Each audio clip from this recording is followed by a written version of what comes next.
The claims of the poetry in Seattle, Washington are like artificial intelligence.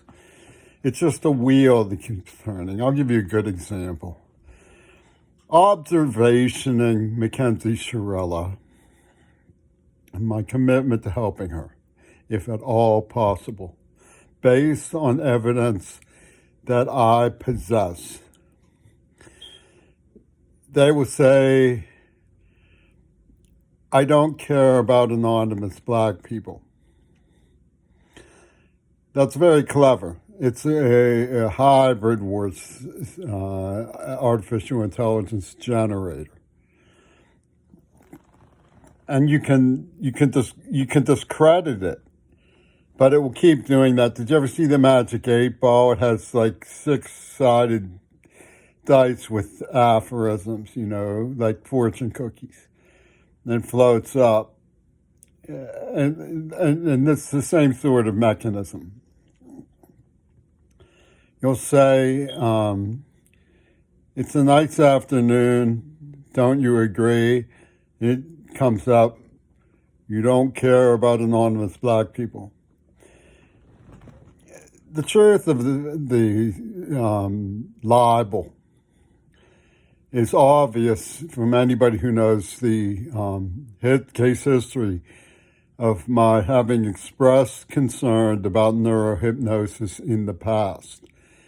I wrote to the Courier twice, and I wrote to the Medium magazine once, asking them to please look into a 9th grade algebra student named Sean, who was black,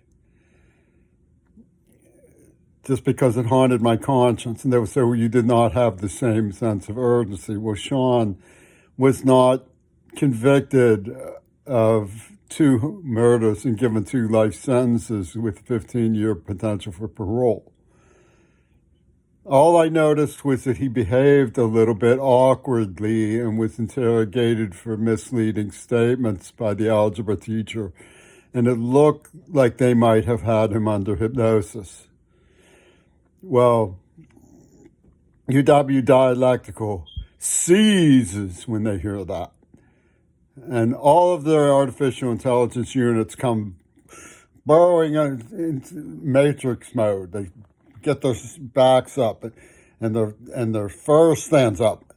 They say he's trying to subvert the dominant paradigm by standing up for a black kid. Nothing to do with reality or the truth. I'm concerned about him.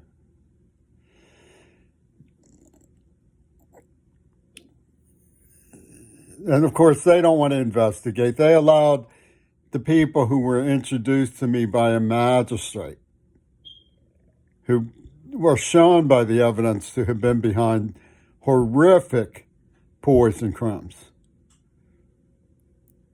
and working for Attica State Prison as psychiatrists while doing this stuff to children, to continue on the bench in Allegheny County because they didn't want to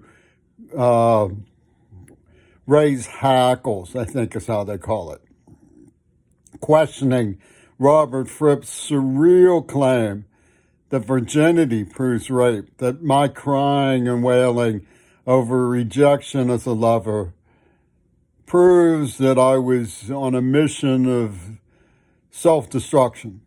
And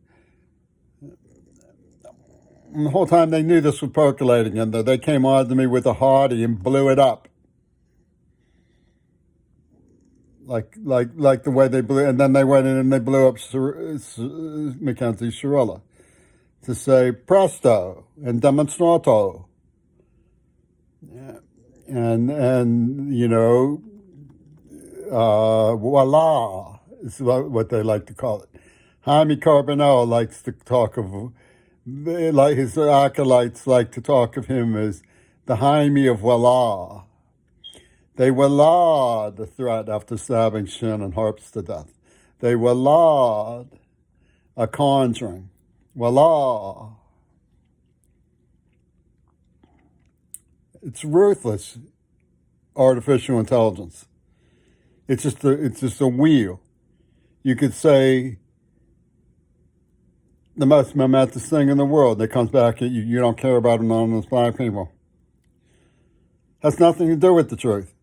I had evidence of one person who I thought was neurohypnotized by this gangster outfit, and I reported it repeatedly to the Negro press, and they refused to reply because it didn't fit. Because I was undermining the dominant paradigm.